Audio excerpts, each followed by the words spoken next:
자, 민신고 학원 3단원 분야의 구조 수업을 진행하도록 하겠습니다.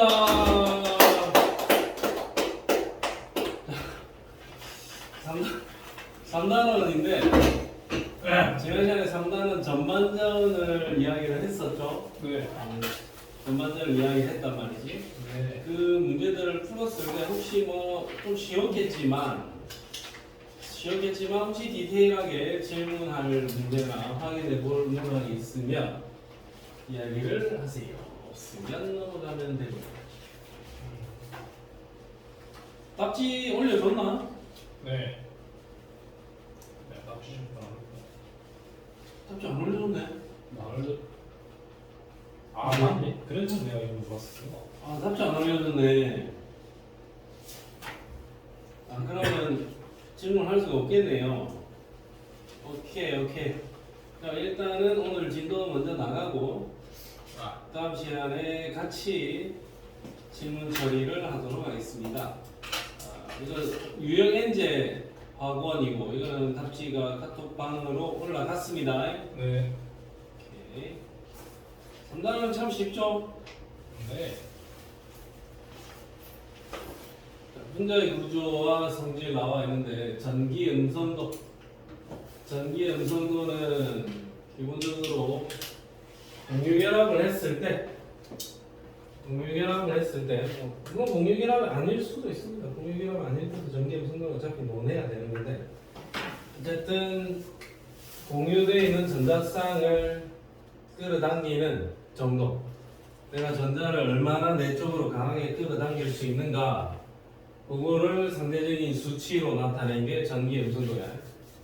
그럼 주기율표에서 살펴보면 같은 주기 내에서는 오른쪽으로 갈수록 전기 음성도가 커집니다.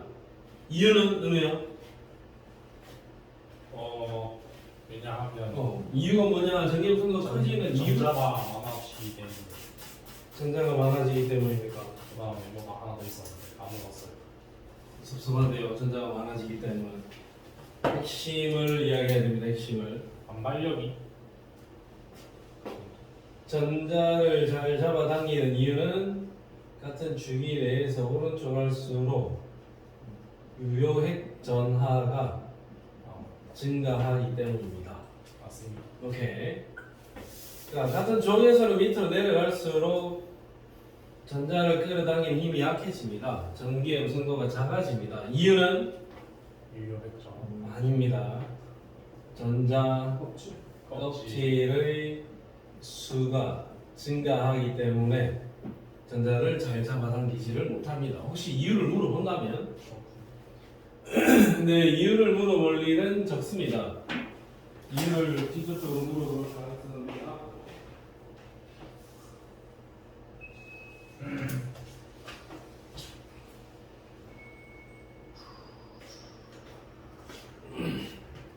이유를 물어본다기보다는 전기 음성도의 계량성을 알고 있고 그 전기 음성도에 해당하는 수치를 정확하게 기억하는 게 핵심입니다. 무조건 외워야 됩니다. 전기 음성도. 그러니까 이 표에 그 원자들의 주기율 표상에 있는 원소들의 전기 음성도를 이렇게 적어놨다 했죠. 전기 음성도를 적어놨을 때 일단은 오른쪽 갈수록 점점 커진다라고 했고 밑으로 갈수록 작아지니까 오른쪽 위로 갈수록 제일 크죠. 그럼 플로린이 4.0, 3.5, 3.0, 2.5, 2.0, 1.5, 1.0 요거 전기 음성도 한 줄 쫙 외워야 됩니다. 그럼 플로린 하나만 기억하면 요 한 줄은 끝난 거지. 0.5씩 차이. 그 다음에 수소 전기 음성도는 2.1이다라는 정도 기억을 하고, 그 다음에 요거보다는 요게 작고 요거보다는 요게 작은데 나트륨은 0.9, 0.3 증가, 그 다음에 또 0.3 증가, 0.3 증가, 0.3 증가, 0.4 증가, 0.5 증가, 여기까지 한 줄 쫙 기억하세요. 0.3, 0.3, 0.3, 0.4, 0.5. 그 다음에 요거보다 요게 또 작으니까 얘는 0.8, 1.0 여기까지의 전기 음성도는 기억을 조금 해주자. 전기 염성도를 기억을 해두고 혹시 전기 염성도와 관련된 문제가 나왔을 때 기억된 숫자를 토대로 문제를 풀어야 됩니다. 저기 있는 저 숫자를 바꿔서 제시할 가능성은 없습니다. 네. 무조건 저 숫자가 전기 염성도 그 팩트 자체로 그대로 등장을 할 거니까 전기 염성도의 숫자는 무조건 기억을 하고, 그러면 전기 염성도 차이에 따라서 공유결합이 형성될 때 공유결합 자체를 두 가지로 나눈다. 무극성 공유결합이 있고 극성 공유결합이 있다. 무극성 공유결합이라 하면은 딴 거 없습니다. 무조건 같은 원자들끼리의 결합. 요거를 잊지 마라. 요거를 같은 원자들끼리 공유결합되었을 때만 무극성 공유결합이야. H와 H, 요 수소와 요 수소 전자를 잡아당기는 힘이 같으니까 이 결합 자체가 무극성 공유결합. N2 삼중결합을 형성하겠고 요 결합 자체가 무극성 공유결합. 양쪽에 잡아당기는 힘이 같다. O2 이중결합을 형성하는데 요거 한쪽으로 치우치지 않습니다. 무극성 공유결합.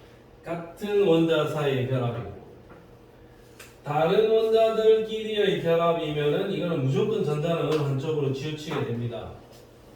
다른 원자들끼리의 결합이면 HF 플로린 전기염성도가 크니까 이쪽으로 쏠릴 거고, HCl 무조건 이쪽으로 쏠릴 거고, H2O 무조건 이쪽으로 전자들이 쏠리게 될 겁니다. 산수 쪽으로.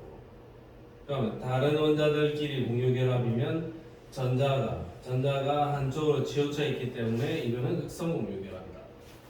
그럼 그 위에 있는 줄기율표, 전기 염성도 표에서 요거 이제 조심해라 했던 게 N하고 Cl,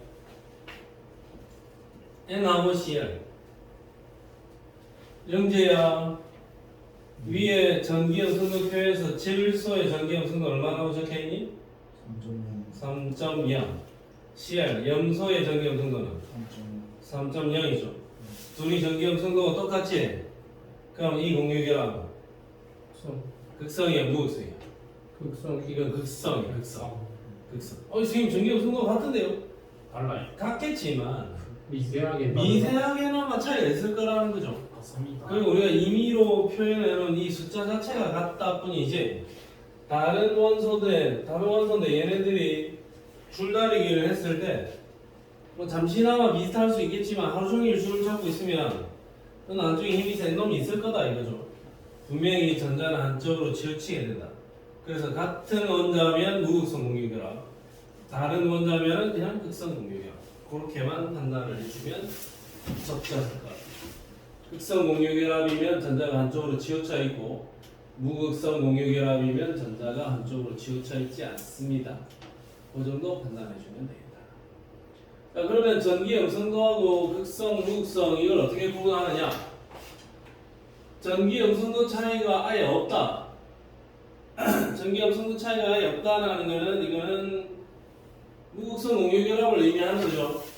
같은 원소 사이, 원자 사이의 공유결합을 의미하는 거고, 전기 염성도 차이가 좀 작다. 그러면 한쪽으로 살짝 치우쳐 있는 극성 공유결합 현상을 보고, 전기 염성도 차이가 크다, 좀 크다. 그러면 주석이 그림도 안 줬나? 네.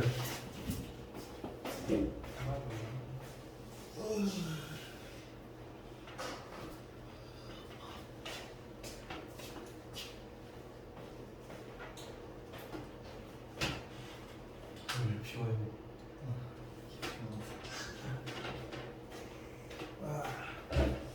하나 안 했니 주석이? 전기 염성도 차이가 크면은 얘는 전자가 한쪽으로 치우쳐 있는 정도가 아니라 완전히 전자가 한쪽으로 넘어가서 이온 결합을 형성하고 있을 것이다. 전기 염성도 차이에 따라서 공유 결합, 이온 결합으로 나눠진다라는 정도. 그 정도 체크해 두고. 그 다음에 쌍극자 and 쌍극자 모멘트. 쌍극자가 있고 쌍극자 모멘트가 있는데, 쌍극자라는 거는 예를 들어서 뭐 HCl이다. 그럼 얘가 전기형 순서가 더 크니까 전자가 이쪽으로 좀 치우쳐 있을 것이고 이 전체적인 분자의 관점에서 보면 얘는 부분적인 음전하를 띌 거고 얘는 부분적인 양전하를 분명히 띄게 될 거다. 맞습니다. 그럼 이 녀석이 쌍 부분적인 양전하와 음전하 극을 띄고 있는데 쌍을 띄고 있는 극을 쌍극 다이 폴 두 개의 극을 가지고 있는 녀석 그래서 쌍극자라고 부를 거야 얘를. 장을 잘. 그냥 다이폴이라고 그냥 써놨거든 얘를 영어로는. 그럼 우리는 쌍극이라고 쌍극을 가지고 있는 녀석에서 쌍극자라고 이름 붙여놨습니다. 순자, 미자, 뭐 공자, 맹자 할 때 자자죠. 예. 그럼 쌍극자야 얘가. 오. 크기는 같고 부호는 반대지. 네. 그럼 이런 녀석 자체를 우리는 쌍극자라고 할 거고 전하가 얼마나 치우쳐 있냐를 나타내는 크기 이걸 물리적인 크기로 나타내는 게 쌍극자 모멘트고 쌍극자 모멘트는 뮤는 Q 곱하기 R로 정의하겠습니다. 자, Q 곱하기 R인데 요거를 조금은 나는 이 디테일한 계산 이 공식을 이 식을 알고 있잖아요. 그죠?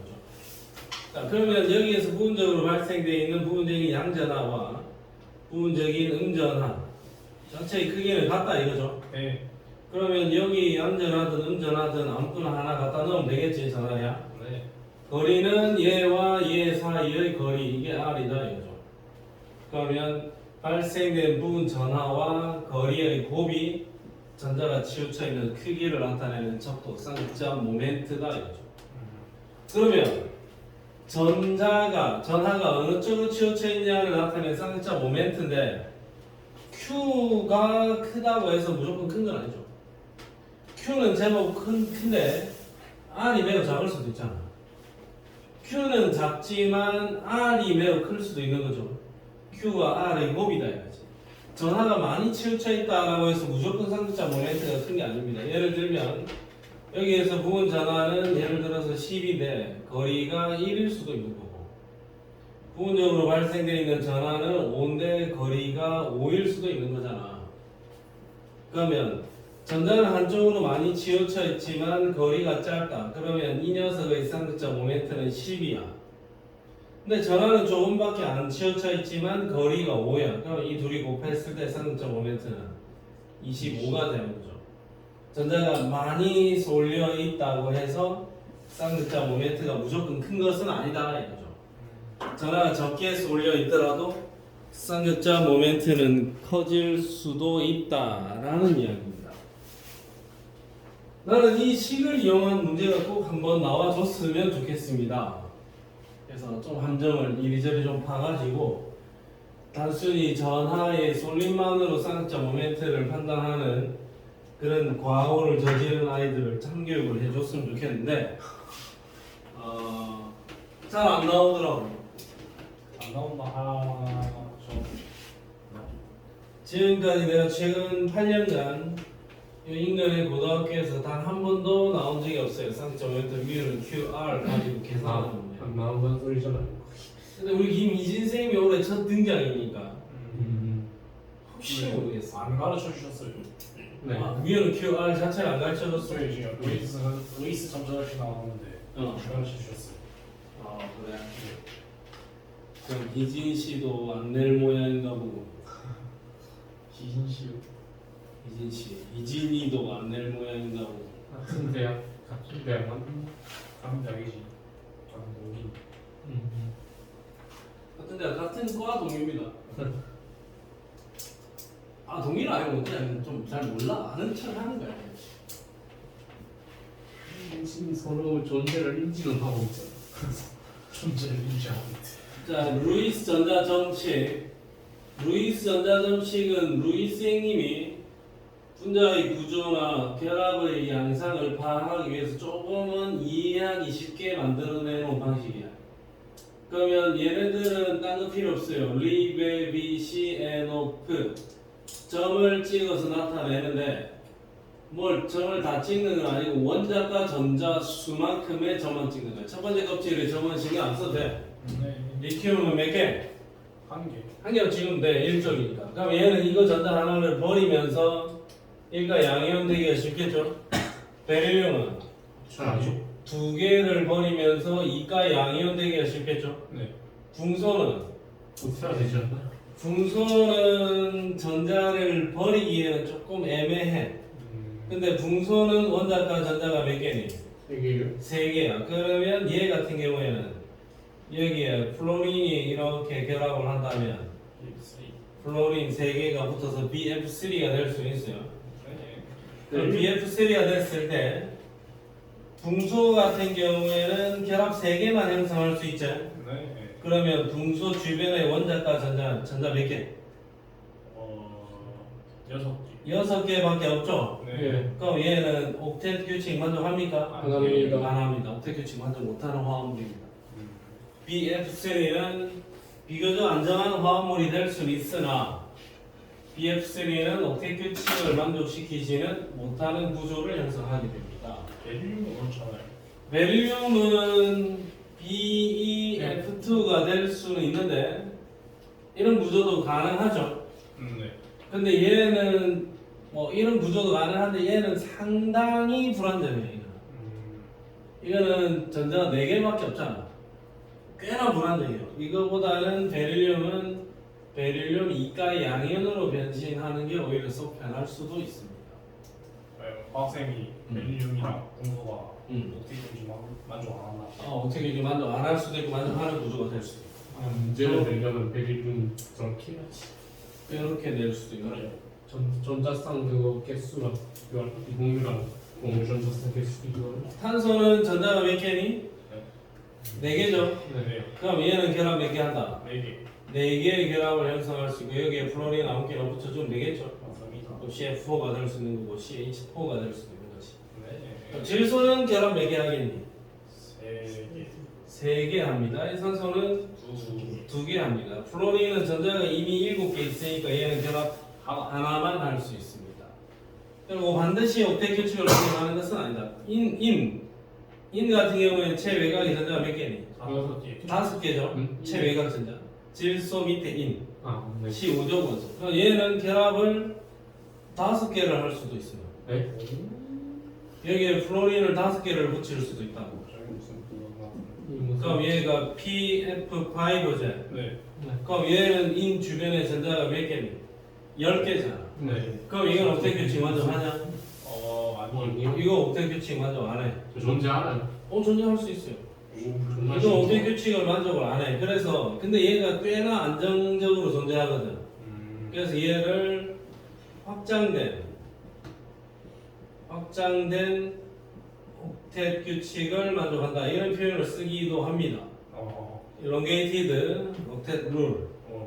확장된 옥텟 규칙을 만족한다라고는 쓰기도 하는데 대놓고 옥텟 규칙을 만족하냐라고 질문을 하면 안 합니다라고 해야 돼요. 안 하는 거야. 전자 8개만 옥텟 규칙 만족하는 겁니다. 네. 8개만 옥텟 규칙 만족하는 겁니다. 네. 저런 거 말해줘야 되지 않을겠어. 얘랑 쉬워. 내려면은 힌트 줄 겁니다. 근데 옥텟 규칙이라는 그 표현 자체는 원자과 껍질에 전자를 무조건 8개만 가져야 돼. 8개가 아닌 경우는 무조건 옥텟 규칙 만족하지 않는다라고 이야기를 해야 돼요. 네. 2개면 2개면 만족. 안 한다고 이야기해야 돼. 8개 아니면 안 한다고 이야기해야 돼. 오케이. 헬륨은 그러면 뭐라 해요? 헬륨은 옥텟 규칙 만족 안 하는 거야. 오케이. 무조건 8개. 헬륨은 첫 번째 껍질에 전자가 몇 개니? 2개. 2개 끝이잖아. 네. 걔는 따지고 보면 냉정하게 따지면 옥텟 규칙 만족 안 하는 겁니다. 네. 옥텟이라는 단어는 8개를 의미합니다. 말이 망했다. 또 나트륨 체외가 전자 하나죠. 1쪽이니까 그 전자 하나를 잃고 1가 양이온 될 거고 염소는 7개지. 네. 그러면 전자를 하나 얻어서 1가 음이온 될 겁니다. 어쨌든 우리는 원자과 전자를 정확하게 세야 돼요. 그러면 보통 우리가 공유결합을 나타낼 때 지금 여기 CL2를 나타낸다 이거. 네. CL 하나 둘 셋 넷 다섯 여섯 CL가 하나 이거 CL 하나 둘 셋 넷 다섯 여섯. 이것도 다른 놈 CL 거 하나지. 이렇게 공유결합을 나타내면 이 전자가 무슨 전자? 이 전자 두 개가 공유 전자쌍. 요거는 비공유 전자쌍. 그럼 얘는 공유 전자쌍이 몇 개? 한 쌍이 있는 거고 비공유 전자쌍이 여섯 쌍이 있는 겁니다. 자, 그럼 여기는 공유 전자쌍이 한 쌍, 비공유 전자쌍이 여섯 쌍, 비공유 여섯 쌍에 공유 한 쌍. 그리고 이걸 우리가 간단하게 표현할 때는 CL 옆에 CL 그리고 비공유 전자쌍들은 깡그리 생략을 하기도 합니다. 생략을 해도 이게 있다라는 거는 무조건 우리는 알고 있어야 되고. 질소는 결합 3개 NH3를 형성하지. 표기 안 되어 있어도 이게 있다는 거 우리가 알아야 되는 거고. 산소는 결합 2개 형성하죠. 표기 안 해놔도 이게 있다는 걸 확인을 해야 됩니다. 선생님 표기 안 했으면 없는 거 아닙니다. 없으면 안 돼. 무조건 여기 비공유 전자쌍이 두 쌍이 있습니다. 그러면 공유 결합은 우리는 일반적으로 이렇게 표기를 할 거고, 이온 결합 같은 경우에는 전자 하나 있었는데 전자를 잃고 이온 결합 표기할 때, 이온을 표기할 때 보통 이렇게 대괄호를 이용해서 일과 양이온 쓰고 전자 하나 얻어서 음이온 됩니다. 대괄호를 이용해서 표기합니다. 알겠습니까? 자, 그 다음에 루이스 구조식은 전자 점식은 순수하게 점만 찍어서 나타내는 거고. 아이고 내가 점 찍다 보니까 너무 귀찮다. 우리 다 알잖아. 웬만하면 이 약속을. 그래서 좀 더 간결하게 표기하자. 비공유 전자쌍 싹 다 생략하고 공유 전자쌍은 줄만 한 줄 띡띡 그어서 나타내자. 그게 루이스 구조식입니다. 알겠습니다. 아, 벌써 6월이야 이제? 아이고 1년 반이구나. 1년 반이 지났고. 자네들과 만남의 시간도 이제 얼마 남지 않은 것 같구만. 좋아하는데 왜 빨리 수능이 끝났다고. 은우를 중학교 1학년 때 만나가지고 고등학교 2학년까지 주시고. 상황대다. 뭐 내가 뭐 공장을 하나 줘야 되는가요?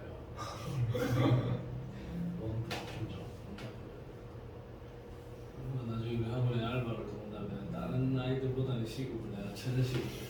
감사합니다.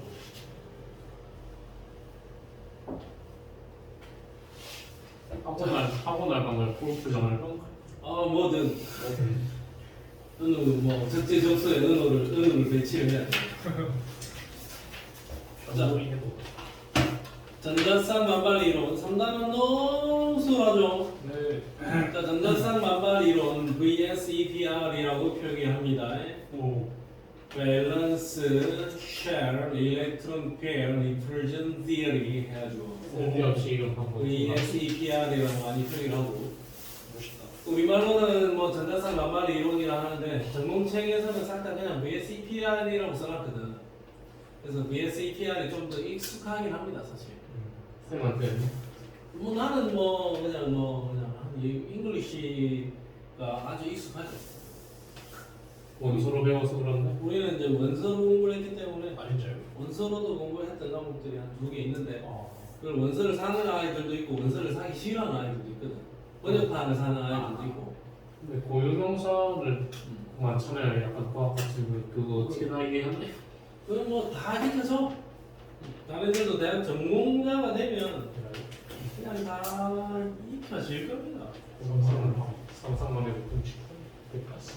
근데 자네들도 나중에 뭐 공대를 가거나 해서 공부를 해보면 알겠지만 그 교수님들은 정말 초천재구나, 정말 천재구나 하는 생각이 좀 들기도 하고. 우리는 몰라.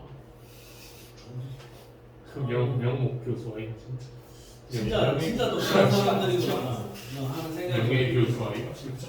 그리고 원서를 안 써더라도 교수님들이 수업을 할 때, 선생님들이 수업을 할 때 웬만한 단어들을, 용어들을 싹 다 영어로 이야기를 해서 하거든요. 영어로 이야기를 해서 하다 보니까 그게 굉장히 익숙해집니다. 사실 그러다 보니 이 한국말로는 뭐라 표현해야 될지가 조금 빨리 안 떠오를 때가 있어요.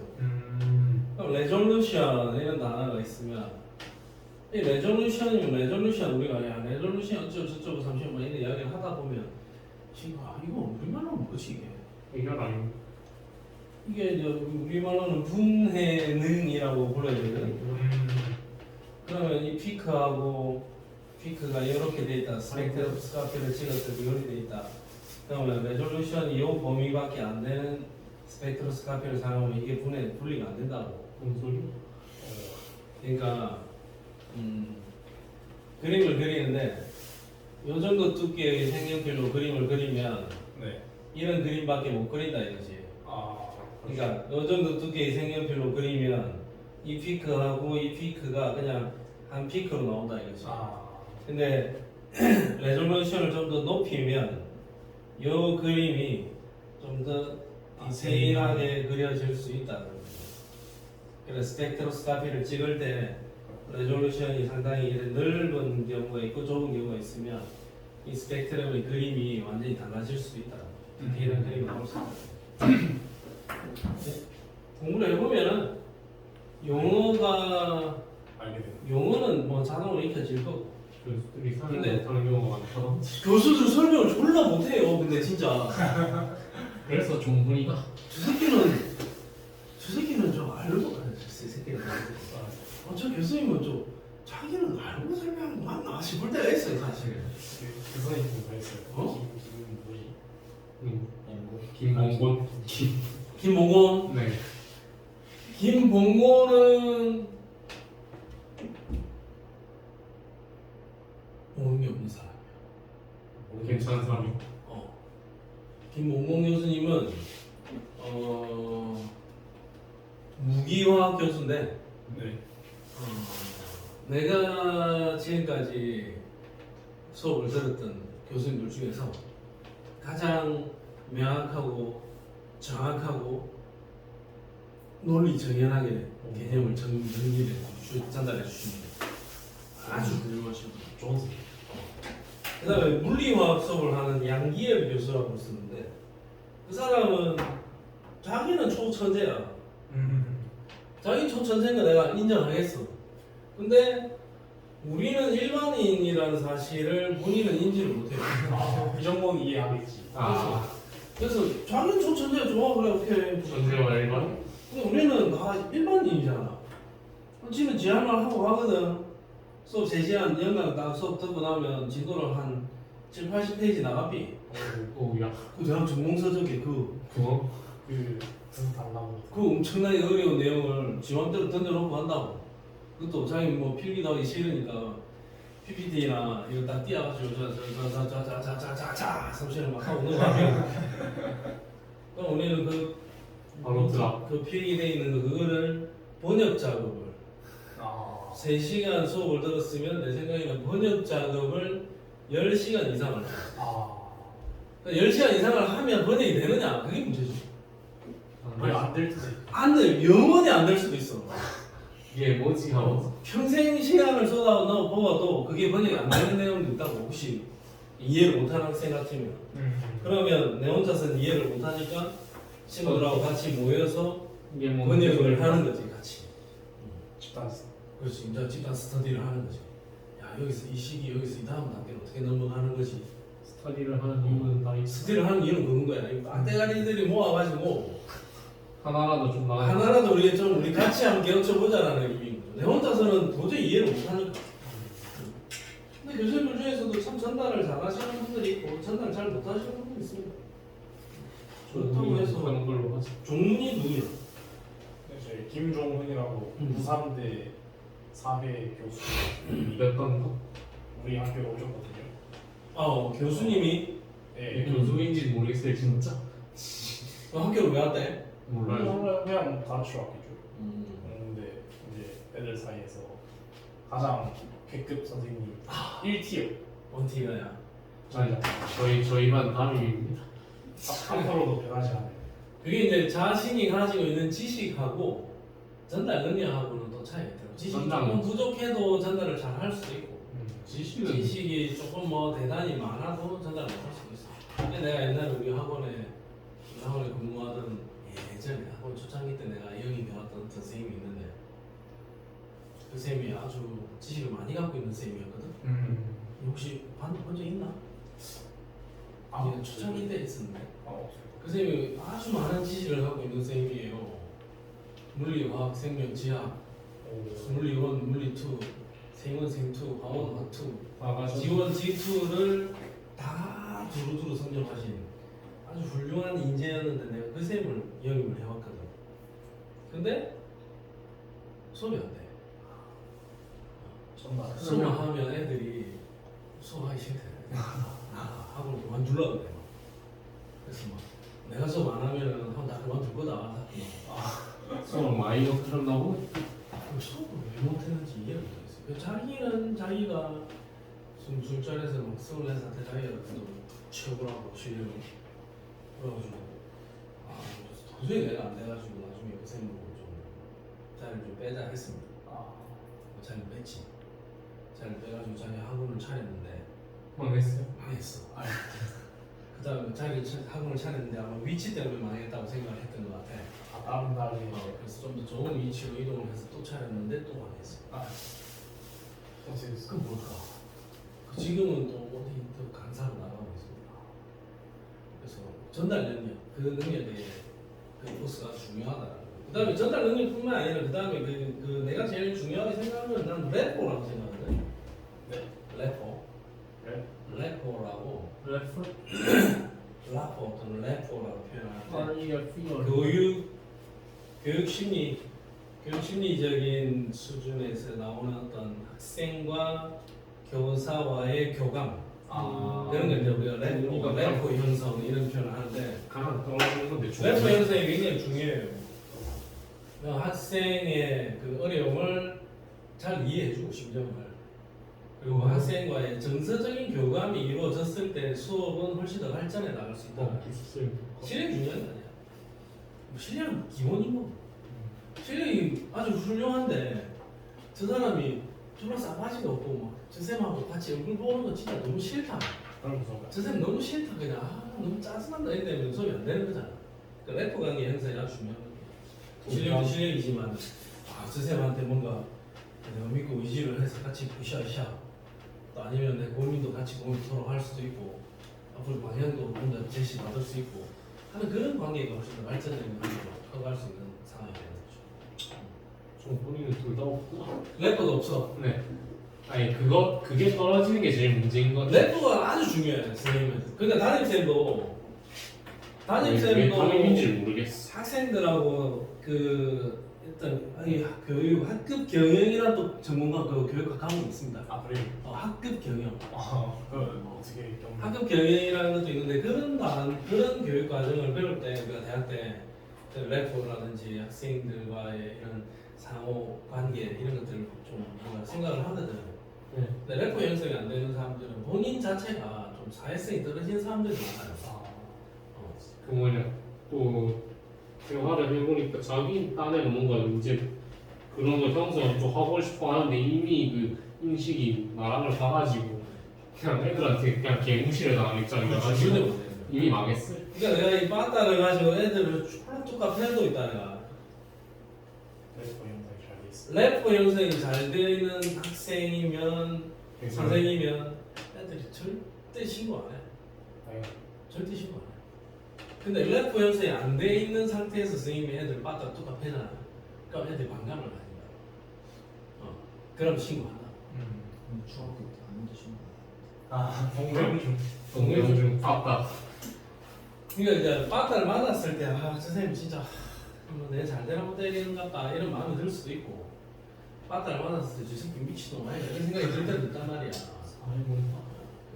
사고사기를 상호작용이 굉장히 중요한 겁니다. 물론 학교뿐만 아니라 직장생활에서도 마찬가지야. 어디서든지 관계가 관계가 중요한 거야. 그럼 대학교 졸업하고 내가 삼성전자에 취직을 했는데 난 모르겠고 난 내 갈 때 가겠다. 그럴 수도 있는 거고 아니면 내가 위에 부장님하고 살갑게 하고 밑에 부인들 챙기고 인간관계를 잘 형성해 나가다 보면 뒤통수 맞을 수도 있겠죠.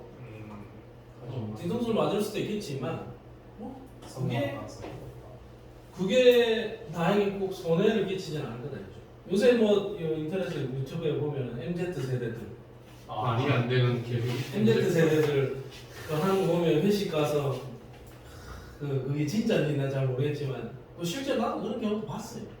회식 자리에 가서 고기를 누가 구울 것인가. 야, 신이 뭐 고기 안 굽냐? 잠시만. 거기서 하는 눈치 보는 그 SNL 그런 데 보면 그거 있더라. 네.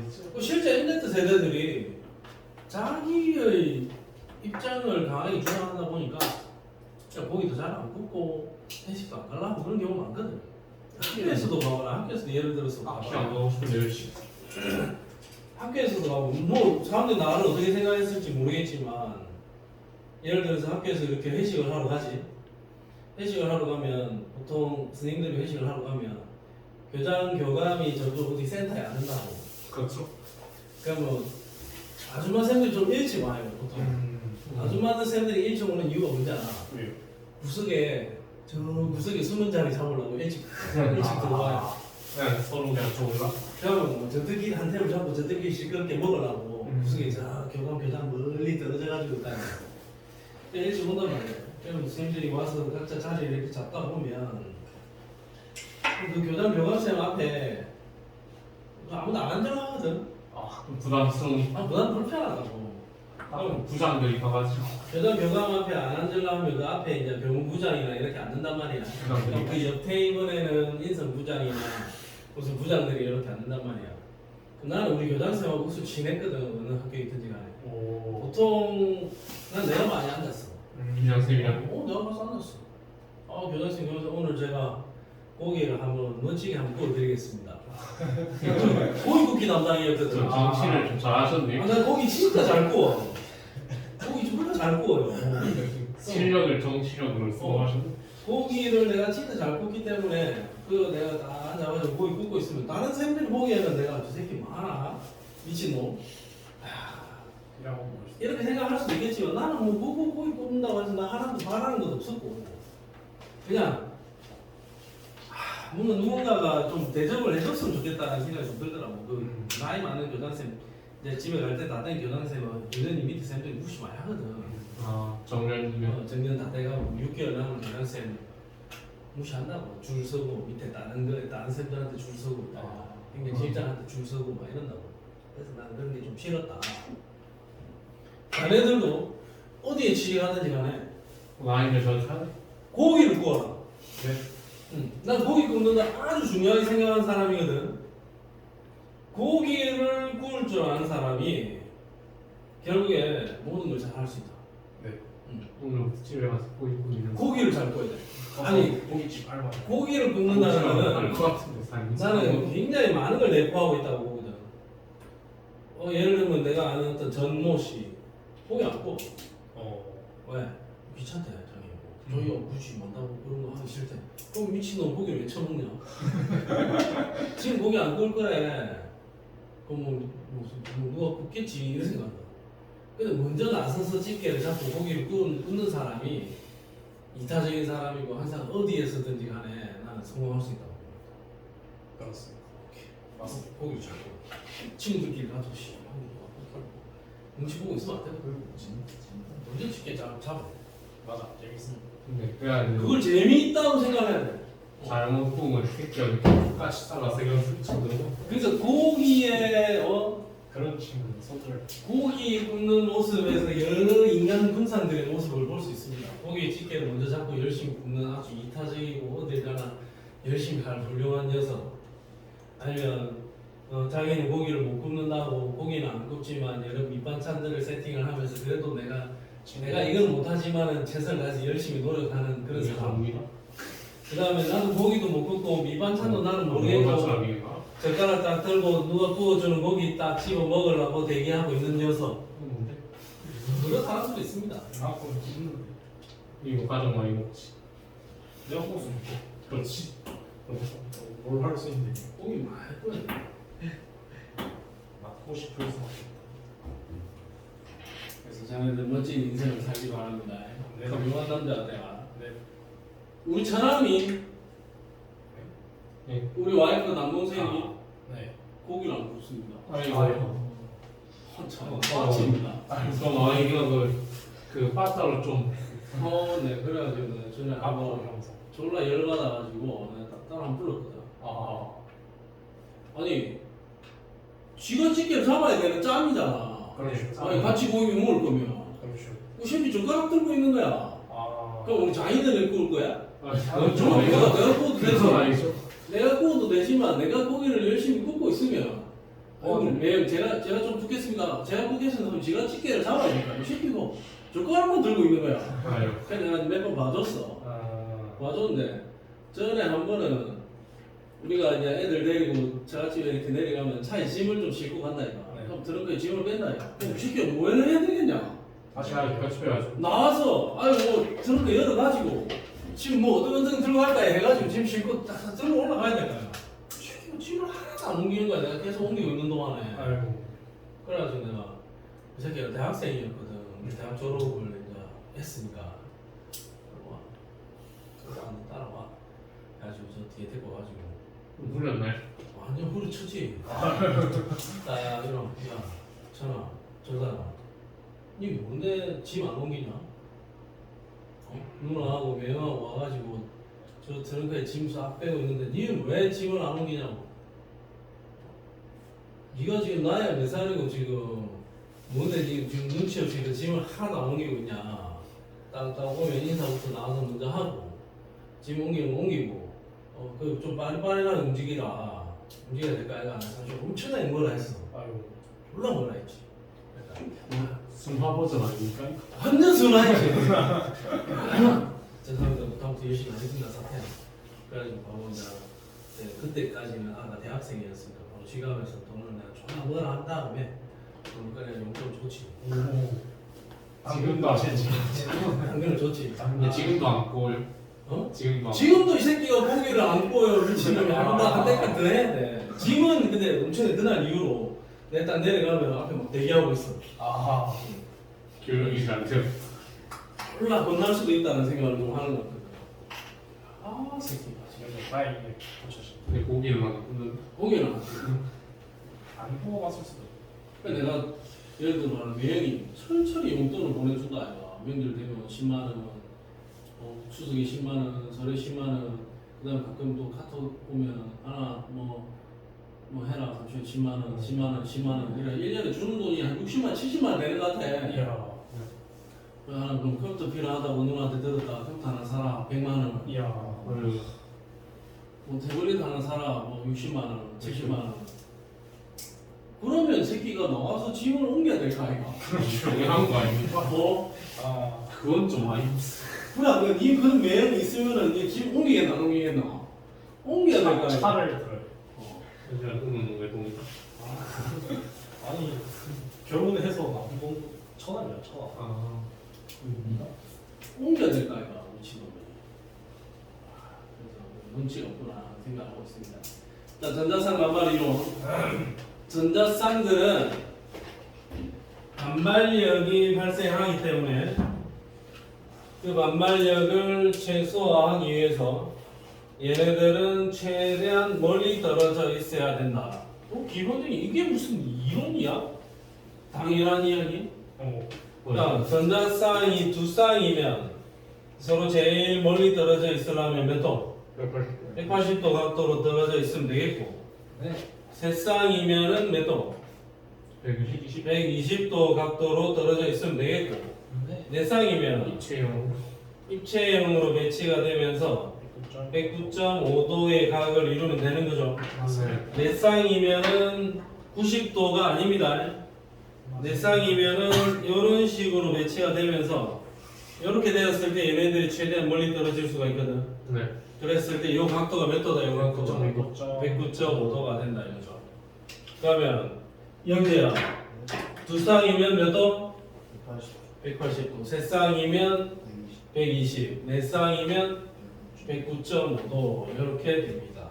왜냐하면 얘네들은 최대한 멀리 떨어져 있으려고 합니다. 맞습니다. 그럼 전자쌍 사이의 반발력의 크기는 어떻게 되느냐? 예를 들어서 H2O가 있다. 여기에 비공유 전자쌍이 있고 비공유 전자쌍이 있겠죠? 예. 이 비공유 전자쌍은 한 원자에 속해 있는 거고 공유 전자쌍은 두 개의 원자 사이에 쫙 펼쳐져 있잖아. 네. 얘가 전자 밀도가 좀 더 세다라고 볼 수도 있어요. 그러면 여기에 반발력 발생하겠지. 네. 요 반발력 발생하겠고 요 반발력 발생하겠죠. 네. 반발력 종류가 다 다르잖아. 네. 비공유와 비공유 사이의 반발력이고 비공유랑 공유, 공유랑 공유 사이의 반발력이지. 이게 1등, 이게 2등, 이게 3등이다 이거야. 반발력이 어떻게 제일 세냐? 비공유기. B 사이의 반발력이 1등, B와 공 사이의 반발력이 2등, 공 사이의 반발력이 3등이 된다 이겁니다. 공유전자쌍과 공유전자쌍 사이의 반발력이 3등이다. 비공유와 비공유 사이의 반발력이 1등이고 비공유와 공유 사이의 반발력이 2등이다. 이게 전자성 반발 이론에서 제시된 어떤 셈입니다. 자, 그러면 자네들이 이 구조를 논할 때 체크해야 되는 건 이겁니다. 중심 원자 주변에 두 쌍이 있어. 네. 그럼 몇 도? 180 180도 이런 구조를 직선은 직선형이라 할 거고 중심 원자 주변에 전자쌍이 세 쌍이 있다. 그럼 이 각도가 이게 몇 도? 120도고 이런 구조는 평면 삼각형이라 할 거고 중심 원자 주변에 하나, 둘, 셋, 네 쌍이 있으면 네. 이 각도는 몇 도? 109.5도고 이 구조는 정사면체형 이렇게 불러줄 거고 근데 중심 원자 주변에 네 쌍인데 그 중에 한 쌍이 비공유 전자쌍이면 얘가 밀어내는 반발력이 훨씬 더 세지. 네. 그럼 이 결합각이 조금 쪼그라들겠죠. 네. 중심 원자 주변에 하나, 둘, 셋의 비공유가 있으면 얘는 107도고 중심 원자 밑에 이렇게 세 개가 붙어 있을 거잖아요. 이런 구조를 삼각 뿔형이라고 합니다. 근데 이 공유 전자쌍이 또 하나 더 추가 비공유 전자쌍으로 바뀌면 얘네들이 밀어내는 힘이 더 세지겠죠. 네. 결합각은 더욱더 쪼그라질 거야. 그러면 중심 원자 주변에 하나, 둘, 따당 있으면 얘는 104.5도가 될 것이고 얘는 9분죠. 구분형입니다. 이렇게 체크를 해줍니다. 요거 알면 끝나는 거야. 네. 자, 그러면 이 5개의 구조들 중에서 이거 정사면체형하고 삼각뿔형 이거 둘만 입체 구조고 나머지 이 아이들은 평면 구조입니다. 얘는 평면. 이 둘만 입체야. 지금 여기 적혀있는 이것만 알면 이것만 알고 정확하게 적용할 수 있으면 끝이죠. 전부 다 맞출 수 있습니다. 맞습니다. 그러면 저걸 적용하기 위해서 BF2 봐야 되겠죠? 네. BF2 베릴륨 전자 몇 개? 아, 원자가 전자. 4개. 원자가 전자 두 개죠. 2개. 그게 플로린 부채. 네. 중심 원자 주변에 몇 쌍? 두 쌍. 오케이, 180. 금소는 전자 몇 개? 3개. 여기에 지금 염소 3개를 붙였죠? 네. 중심 원자 주변에 하나, 둘, 세 방향. 몇 도? 120. 120. CH4는 하나, 둘, 셋, 넷이죠? 수소 이렇게 붙겠죠? 네. 그러면 중심 원자 주변에 하나, 둘, 셋, 네 방향. 이 각은 네. 109.5. 요 각은 109.5. 이렇게 된다. 맞습니다. 자, 여기서 내가 좀 심화로 이야기를 하나만 더 하면 한 가지만 이야기할게. 중심 원자 주변에 네 쌍이 있을 때 네. 네 쌍이 있을 때 왜 우리가 얘를 저렇게 정사면체 구조라고 확정을 지었느냐? 저렇게 확신할 수 있느냐? 네. 자, 그러면 우리가 생각해봐야 될 건 뭐냐면 중심 원자가 있으면 얘 주변에 평면상에 이렇게 네 개가 붙을 수도 있잖아. 네. 하나, 둘, 셋, 네 개 붙을 수도 있잖아. 아니면 중심에 누가 있으면 이렇게 밑으로 이 방향으로 이렇게 네 개가 붙을 수도 있잖아. 그림 이해되니? 그러니까 이렇게 판이 있으면 네. 여기 m이 하나 떠 있고 여기에 이렇게 네 개가 붙을 수도 있다. 여기가 m이고. 네. 자, 만약에 이런 구조라면 여기 지금 수소 4개가 붙어 있죠? 네. 수소 4개가 붙어 있는데 이거를 다른 걸로 하나 바꿨어. 그럼 얘를 다른 걸로 바꾸면은 이 다른 거 2개가 바로 옆에 붙어 있지. 네. 그러면 얘는 그대로 놔두고 얘를 다른 걸로 바꾸면 어때? 서로 반대편에 있게 되죠. 네. 그럼 바로 옆에 2개 있는 경우랑 반대편에 있는 경우랑 네. 다른 화물이 된다. 얘도 마찬가지야. 여기 하나 떠 있는데 여기 바로 옆에 있는 둘을 다른 걸로 바꿨을 때 하고 네. 대각선에 있는 다른 걸로 바꿨을 때는 얘랑 다른 화물이 된다고. 이야. 자, 근데 CH4를 넣고 여기는 얘하고 얘를 2개를 딴 걸로 바꿔봤어. 네. 얘 둘을 다른 걸로 바꿔봤어. 네. 이 둘을 다른 걸로 바꿔도 이 둘을 다른 걸로 바꿔도 돼요. 다 동등하지. 네. 그러니까 CH4에서 둘을 다른 걸로 바꿨을 때 한 가지밖에 안 나오더라 이거지. 그 얘가 맞는 거야 구조 자체가. 자, 이거 내가 그냥 한번 이야기해봤습니다. 네. 안 물어볼 가능성이 있습니다. 네.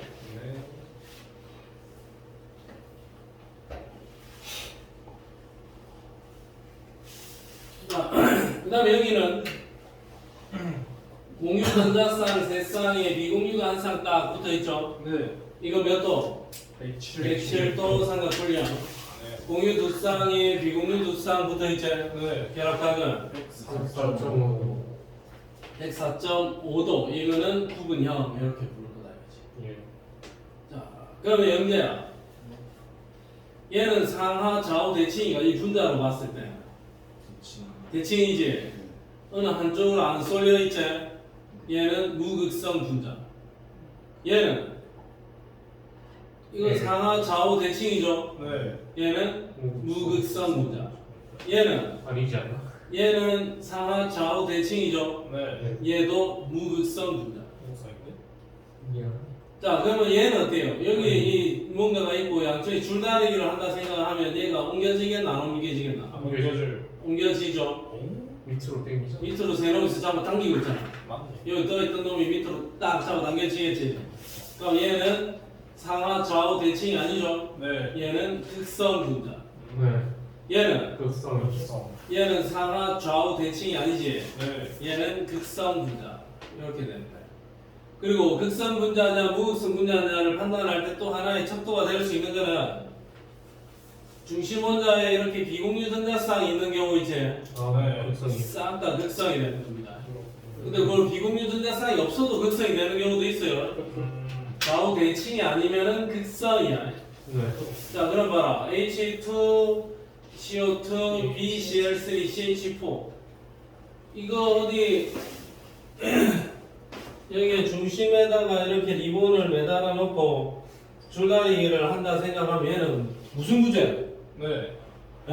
네. 그럼 얘들 싹 다 뭐다? 한쪽으로 안 쏠리는 거야. 무극성. 얘네들 싹 다 무극성 분자들이고. 그럼 얘는 여기 어디 중심에다가 놓고 줄다리기를 하면 당겨지겠죠? 뭐 당겨지겠죠? 네. 당겨지겠지? 네. 얘는 얘가 당겨 가겠죠? 아, 그러네. 그럼 여기 있는 H를 C로 바꿨다 이거야? 네. 그러면 전자가 한쪽으로 치우칠 수 있는 가능성이 있기 때문에 얘네들은 전부 다 뭐다? 극성 분자다. 인정? 네. 자, 그 다음에 여기에서 영재야, 이 분자가 극성 분자라 했나 무극성 분자라 했나? 무극성 분자야. 네. 근데 요 결합을 보면 C와 O 사이에 이중 결합이 형성돼 있다고. 네. 요거 예. 요 결합 자체는 극성 결합. 극성 공유하라. 공유 결합이야. 네. 요것도 극성 공유 결합입니다. 네. 근데 이 분자는 무극성 분자. 극성 공유 결합, 극성 공유 결합, 극성 공유 결합인데 이 분자는 무극성 분자. 여기는 무극성 공유 결합. 무극성. 분자 자체도 무극성 분자. 극성 공유 결합 분자 자체는 극성 분자.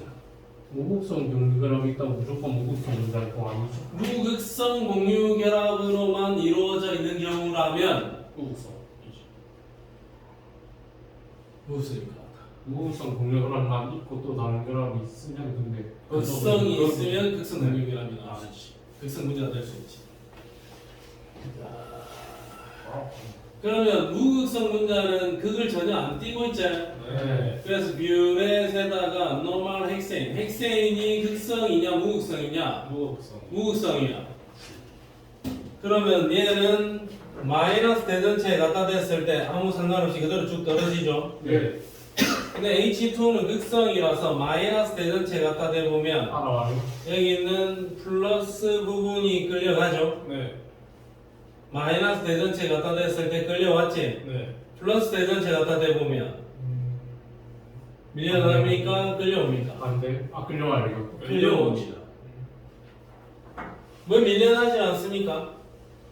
왜냐하면 그냥 그렇지. 왜? 저게 분자니까 어. 이제 플러스의 그 성질도 있고 마이너스의 성질도 있어요. 자, 이거 봐라. 이거 마이너스 대전체지. 네. 여기 부분적인 음전화를 띄기도 하고 부분적인 양전화를 띄기도 하죠. 맞습니다. 마이너스 대전체 입장에서는 얘는 끌어당길 거 아이가. 네. 얘는 밀어내. 밀어낼 거야. 근데 왜 끌려와? H 두 개가 더 많아. 아니 똑같아.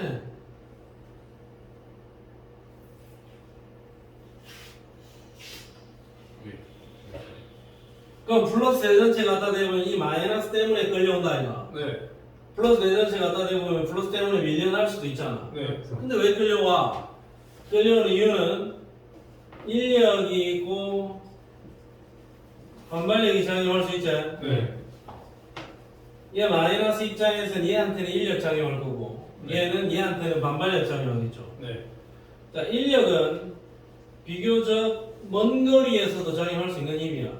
네. 반발력은 가까운 거리에서. 굉장히 가까운 거리에서 크게 작용할 수 있는 힘입니다. 그러면 이 분자 스케일에서 봤을 때 H2O가 요리 떨어지는데 대전체 요 정도 갖다 댔죠. 네. 이들 사이의 거리 이거 가까운 거가 먼 거다. 가깝죠.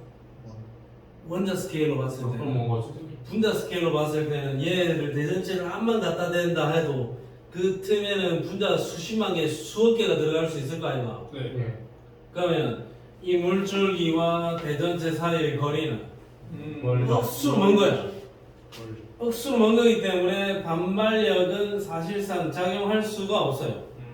인력만이 제대로 힘을 쓸 수가 있다고. 그러니까 마이너스 대전체 갖다 댔을 때 플러스가 끌려오고 플러스가 대전체 갖다 대보면 마이너스가 끌려오는 거예요. 분자 스케일에서 봤을 때는 저 둘 사이의 거리는 억수로 먼 거다 이거죠. 그러니까 인력만 작용해서 인력만 제대로 작용할 수 있어서 저 녀석이 끌려온다 이겁니다. 알겠습니까? 근데 이유를 이런 걸 물어보진 않겠죠? 그렇겠죠. 좀 세니까. 자, 그러면 극성 분자는 플러스 마이너스 극을 띄고 있는 전기장 속에 넣어보면 네.